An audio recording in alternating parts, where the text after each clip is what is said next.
Bonsoir et merci de nous ouvrir une nouvelle fois vos portes pour passer un temps de louange et d'étude de la Bible ensemble.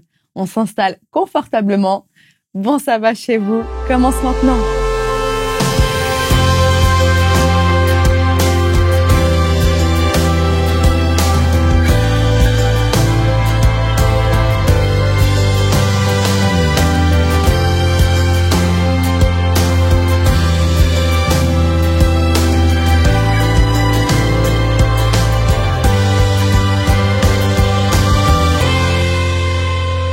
Les débuts d'année sont pour beaucoup des occasions de prendre de nouvelles et de bonnes résolutions. Enfin, nouvelles. Parfois, elles se répètent année après année. En ce début 2023, je vous lance le défi de ne plus rater aucun début de sabbat. Je suis pas en train de faire de la pub pour l'émission Bon Sabbat chez vous.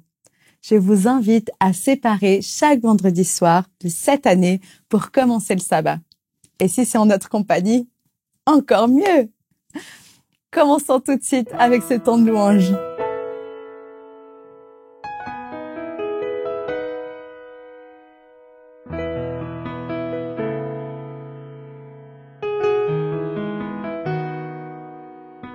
Sonde-moi,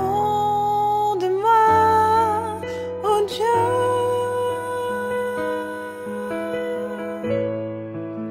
et connais mon cœur.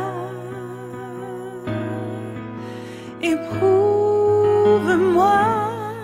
Seigneur,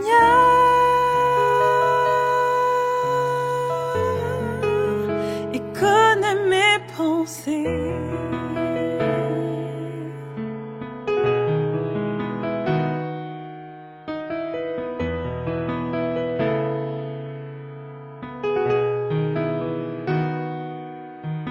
Sonde-moi,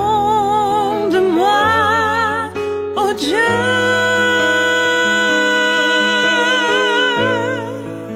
et connais mon cœur. Éprouve-moi, Seigneur,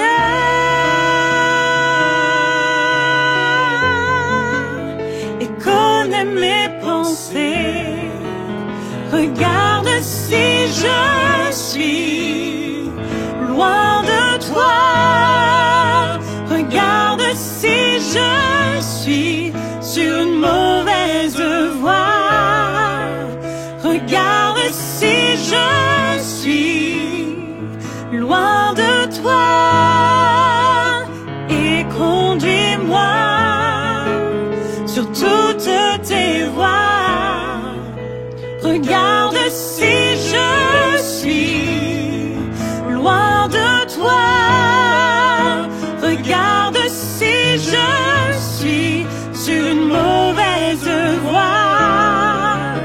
Regarde si je suis loin de toi. Et conduis-moi sur toutes tes voies. Pour l'éternité, sonde-moi, ô Dieu,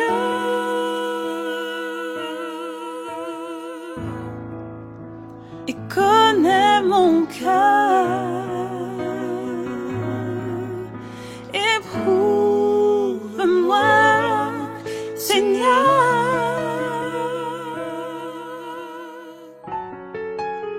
et connais mes pensées.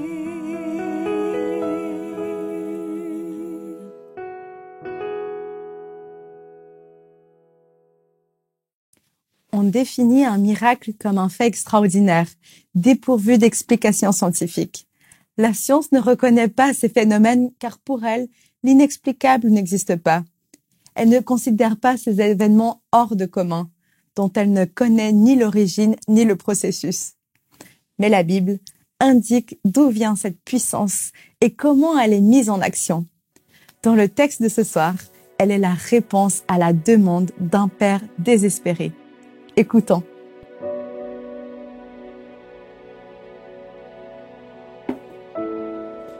Est-ce que cela vous est déjà arrivé? Perdre le contrôle total sur une situation. Est-ce que finalement, Cela vous est déjà arrivé de voir votre monde littéralement s'écrouler du jour au lendemain. Eh bien, vous savez quoi? Cela m'est personnellement arrivé. Et pourtant, avant de parler succinctement de mon témoignage, j'aimerais partager avec vous une méditation qui émane du texte de l'évangile de Marc, au chapitre 5. Et nous allons, si vous le voulez bien, lire les versets 21 à 24. Jésus regagna l'autre rive en bateau, et une grande foule se rassembla auprès de lui. Il était au bord de la mer. Un des chefs de la synagogue, nommé Jaïros, arrive. Le voyant, il tombe à ses pieds et le supplie instamment. « Ma fille est sur le point de mourir. Viens, impose-lui les mains afin qu'elle soit sauvée et qu'elle vive. » Il s'en alla avec lui. Une grande foule le suivait et le pressait de toutes parts. Il est intéressant de noter que Jésus va regagner, verset 21, l'autre rive. Nous avons un personnage central, la figure emblématique du Nouveau Testament, qui dans cet évangile est constamment en mouvement. Il invite au dépassement. Il était précédemment dans un territoire non juif et le voilà qui revient. On voit ici un parfait médiateur, quelqu'un qui vient réconcilier, quelqu'un qui vient écarter toute notion d'élitisme. Cela pousse à la réflexion en effet. Et lorsqu'il arrive sur l'autre rive, il reçoit un accueil chaleureux. Une grande foule se rassemble auprès de lui. Donc il y a de l'effervescence. Et soudainement, il y a un des chefs de la synagogue qui arrive et qui tombe à ses pieds. Il est intéressant de noter que la fonction de cet homme n'a pas été mentionnée par l'auteur de façon anodine. Il est chef de synagogue. Et rapidement, de façon méthodologique et très simple, en quoi consiste finalement ce poste? Ce chef de synagogue, qu'est-ce qu'il faisait? C'est une personne généralement responsable de l'entretien du bâtiment. Quelqu'un qui est responsable des réunions de la liturgie, qui délègue, qui choisit, qui est souvent au contrôle, qui a une posture très enviable. Il est certainement riche, il a de l'influence, il a une certaine notoriété. Il est dans une vie qu'on pourrait qualifier d'idéal selon lui peut-être. Et on voit un paradoxe entre sa posture, entre sa fonction qui montre à quel point il était élevé, et lorsqu'il tombe littéralement aux pieds de Jésus. En effet, lorsque nous avons lu les premiers versets, on se rend à l'évidence que Jaïros est arrivé à un moment où il n'a plus le contrôle de la situation. Il vit une situation extrêmement compliquée. On pourrait même la qualifier d'inédite. Voilà un homme en situation de détresse. Lui qui avait toujours l'habitude de contrôler, d'administrer.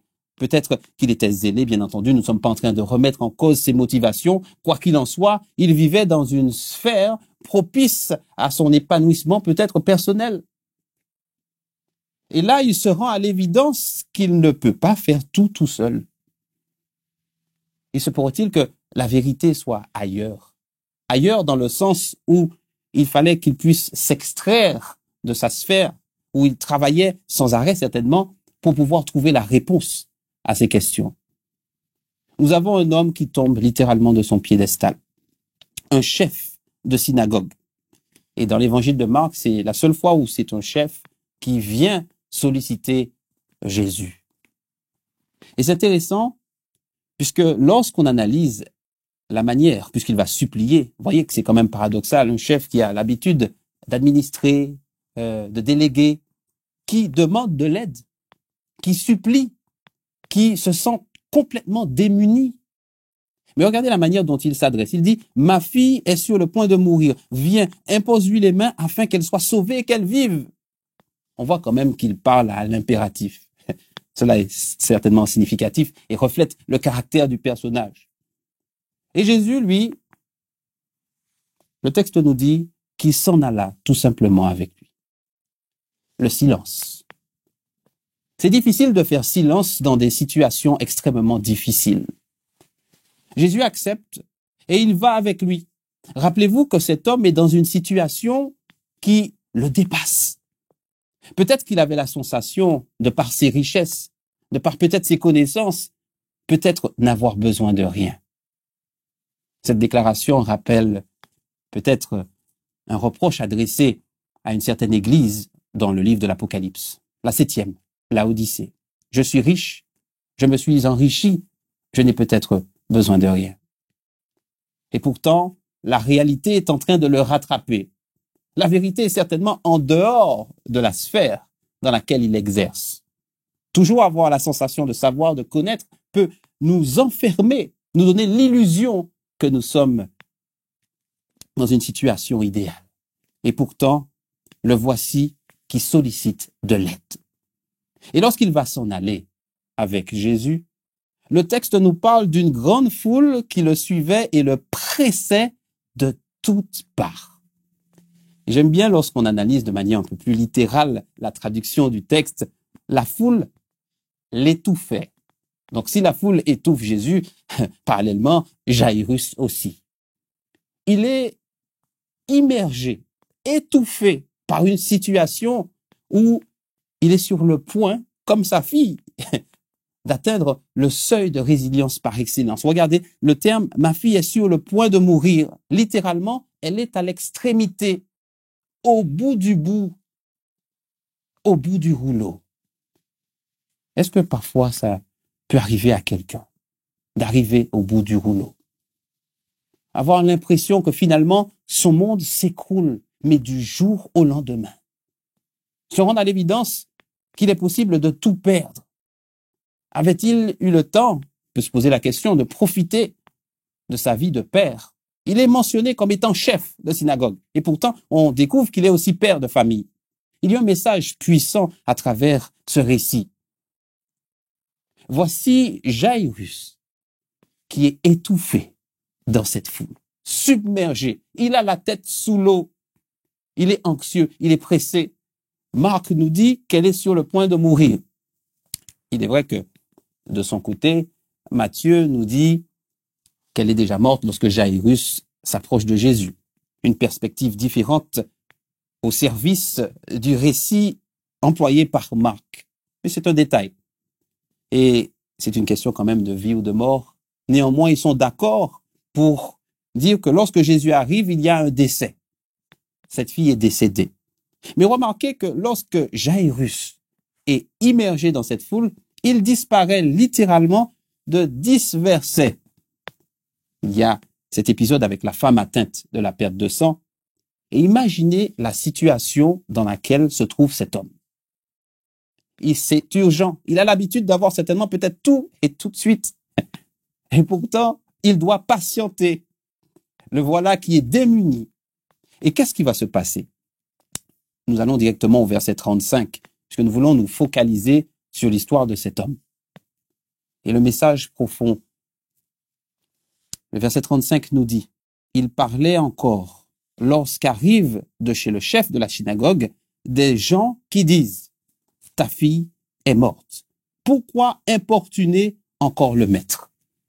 Rappelez-vous qu'il est pressé, étouffé par la foule, submergé par la situation, enfermé dans sa détresse. Et alors qu'il est dans cette situation peu enviable, il y a le coup de grâce. Des messagers qui émanent de sa maison pour lui dire, ce n'est plus la peine. Pourquoi tu continues? Pourquoi tu vas importuner le maître? Il est trop tard. Cette situation n'est pas sans rappeler des messagers qui viennent annoncer successivement des messages négatifs à Job, ou encore ses amis qui vont finalement le plonger, lui asséner le coup de grâce.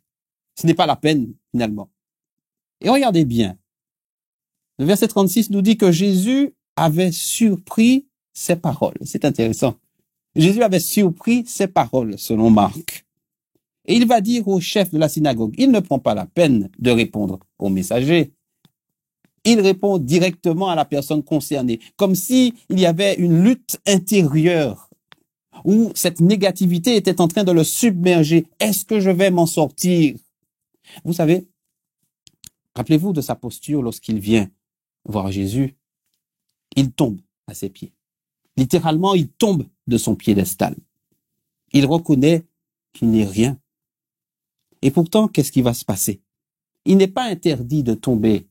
Ce qui est interdit, c'est de rester à terre. Oui, peut-être toi qui m'écoutes, tu passes par un événement difficile. Peut-être qu'il y a une épreuve devant laquelle tu es confronté, qui fait office de montagne, et que tu as l'impression que elle est trop haute à gravir. Eh bien, la parole de réconfort qui émane du Christ ici, dans ce passage, t'est personnellement destinée. N'aie pas peur, crois seulement. Ce texte résonne au plus profond de moi-même. Et je suis personnellement concerné par ce que je lis. C'est la raison pour laquelle je le partage avec vous avec autant d'enthousiasme. L'amour bannit la crainte. Et méfiez-vous de tous les messages qui engendrent la peur, qui vous donnent l'impression que finalement, obéir à Dieu, c'est être constamment dans la peur, dans la tourmente. Il y a ces paroles de réconfort. N'aie pas peur, crois seulement. Tout est possible à celui qui croit. C'est d'ailleurs l'une des expressions qui sera un peu plus loin mentionnée dans le même récit de l'Évangile, selon Marc.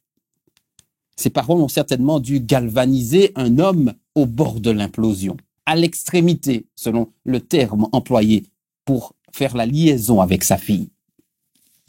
Et regardez bien que le verset 37 poursuit. Il ne laissa personne l'accompagner. On voit ici un Jésus qui chasse toute négativité. Rappelez-vous que la difficulté liée à une épreuve dépend de l'angle de vue que nous avons dessus. L'état d'esprit est très important. Tout ce qui est négatif, tout ce qui paraît insubmersible, eh bien ici, nous avons une volonté de Jésus de rassurer, d'apaiser. Car oui, c'est dans le calme et la tranquillité que sera votre force. Et c'est facile à dire lorsque nous ne sommes pas forcément concernés par un problème littéralement qui nous saisit, devant lequel nous sommes démunis. C'est très difficile, effectivement, et je parle en connaissance de cause. Néanmoins, il y a encore de l'espoir. Je vous le dis avec le sourire, car je le crois profondément. Si je suis assis ici devant vous, c'est un miracle de Dieu. Et je le loue. Et je transmets avec tout l'amour qui émane de mon cœur le passage que je suis en train de lire, qui résonne. Et regardez ce qui va se passer, parce que dans le contexte où Jésus écarte toute négativité, alors que la situation semble désespérée, rappelez-vous, mettez-vous à la place, immergeons-nous dans cette histoire. Rappelez-vous qu'il est submergé par la foule également. C'est intéressant, ces échos qu'il y a dans la structure du texte. Et il va, bien entendu, laisser Pierre, Jacques et Jean l'accompagner. Et lorsqu'ils arrivent dans la maison, on voit un Jésus qui désire entrer dans la maison. Oui, effectivement, on se rend compte que dans cette maison, il y a agitation. Des gens qui pleurent et qui poussent des cris. On voit ici un climat propice à la lamentation. Inutile de mentionner qu'à l'époque, selon la pratique habituelle, il y avait des professionnels qui pleuraient, pleureuses, et ces personnes amplifiaient et mettaient dans un contexte, un climat de deuil. Et on voit bien que ce climat anxiogène, regardez la réponse que vient apporter le personnage principal de ce récit et du Nouveau Testament dans son intégralité, au verset 39. Pourquoi ces agitations? Pourquoi cette agitation et ces pleurs? La question semble à nouveau paradoxale. Mais comment peut-il poser une telle question? Cette fille n'est-elle pas morte? N'y a-t-il pas des raisons de pleurer? Et pourtant, lui voit une raison d'espérer. même dans les ténèbres, nous avons ici quelqu'un qui désire apporter la lumière. La transition est parfaite pour parler de la signification hébraïque du mot Jahiros. Yahir traduit par Dieu illumine, Dieu éclaire, Dieu éveille. Tiens donc. Rien n'est anodin dans la sélection et cela nous montre à quel point il y a un travail qui a été fait pour transmettre une information. Dieu désire illuminer ta vie. Dieu désire éclairer. Et regardez, au verset suivant, il y a quand même des moqueries. Certains se moquaient de lui, n'est-ce pas? Et on voit que la parole que Jésus a prononcée avant est en train de briser l'harmonie des conventions sociales. Comment ne pouvons-nous pas pleurer devant une telle situation? Et pourtant, il dit le contraire. Et ces personnes sont en train de se moquer. Et malgré la moquerie, malgré tout cela, il va tous les chasser. Jairus, qui certainement est en train de trembler pour la première fois où il se trouve dans une situation pareille. Regardez ce que Jésus est en train de faire. Il va prendre avec lui le père et la mère de l'enfant. Rappelez-vous qu'il est chef de synagogue. Le texte le mentionne en tant que chef, actif certainement, zélé, peut-être trop, qui sait. Est-ce au détriment de sa propre famille? Et pourtant, on voit ici un Christ qui vient restaurer les liens familiaux. Un nouveau départ est sur le point d'intervenir par l'intermédiaire de cette action. Jésus prend avec lui le père, la mère de l'enfant. Il y a des témoins et ils vont entrer là où se trouvait l'enfant. Il va la saisir par la main et lui dire « Talitha koum », une expression araméenne très profonde, ce qui se traduit, c'est écrit « Jeune fille, je te le dis, réveille-toi ». Plus qu'un phénomène extraordinaire, il y a une notion sous-jacente très importante. On voit ici que au verset 23, lorsqu'on réanalyse le texte, elle est appelée petite fille. Au verset 35, elle est considérée comme étant fille. Au verset 39, elle est enfant. Et lorsque Jésus la réveille, elle est jeune fille. C'est intéressant de voir qu'il y a un cheminement. L'action de ce Jésus, selon les Écritures, invite à la croissance, à l'autonomie. Il est venu sortir cet homme, cette famille de l'obscurantisme ou de l'aliénation. C'est très intéressant. Il y a une action holistique, une restauration globale. Et regardez ce qui est en train de se passer ici. Aussitôt, la fille se leva et se mit à marcher. En effet, elle avait 12 ans. Et le fait de mentionner qu'elle avait 12 ans met en lumière, effectivement, en tout cas dans la tradition juive, la bar mitzvah, ce fameux cap qui est franchi pour l'âge adulte, considéré comme étant, voilà, entrer dans une vie différente, nouvelle. Ce réveil, cette résurrection est une sorte également de renaissance. Cette famille sera restaurée alors que tout était sur le point de s'effondrer. Quand rien ne donnait des raisons d'espérer, il y a eu une lueur d'espoir. Et cette lueur d'espoir est venue pénétrer la maison de Jairus. Et je suppose que plus rien n'a été comme avant. Il a certainement regardé sa famille avec encore plus d'amour, encore plus d'implication, car le premier chant missionnaire, pourrait-on dire ainsi, c'est la famille. Et on se rend compte que ce texte nous parle à nous lorsqu'on analyse avec une perspective existentielle. Nous avons tous peut-être déjà fait face à des difficultés, nous en ferons peut-être encore face, mais pourtant, nous devons garder espoir.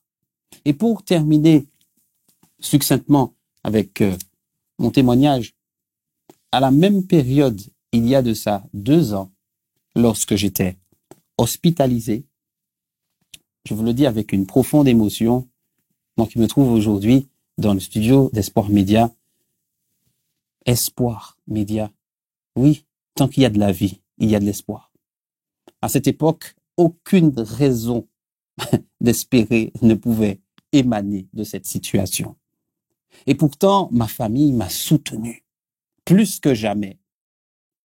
Certaines personnes également ont pu le faire, mais rien ne pouvait laisser présager une issue favorable. Mais je le répète à nouveau, peut-être pour quelqu'un qui souffre et qui a l'impression que tout est terminé. Non, il y a encore des raisons d'espérer. N'aie pas peur, crois seulement.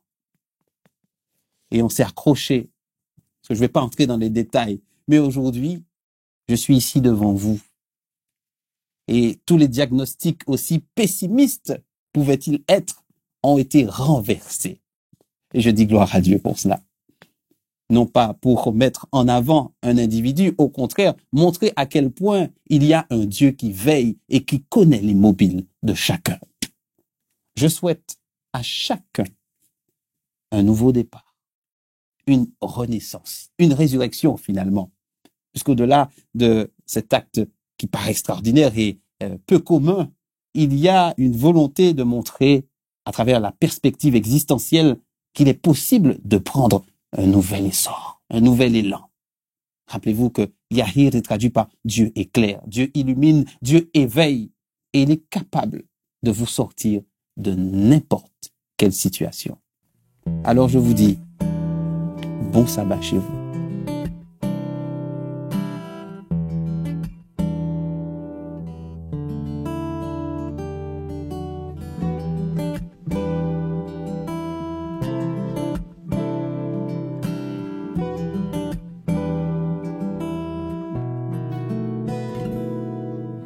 Plonge-moi dans ta rivière d'amour.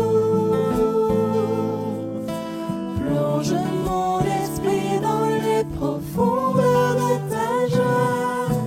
Inonde le désert de mon âme par la douce pluie du ciel.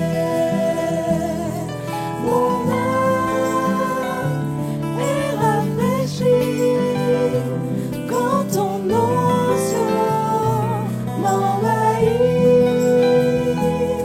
Je suis restauré, guéri quand ton onction m'envahit. Plonge-moi dans ta rivière d'amour. Plonge mon esprit dans les profondeurs de ta joie. Inonde le désert de mon âme par la douce pluie du ciel. Mon âme est rafraîchie quand ton onction m'envahit. Je ne suis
Je vous invite à prier maintenant, succinctement.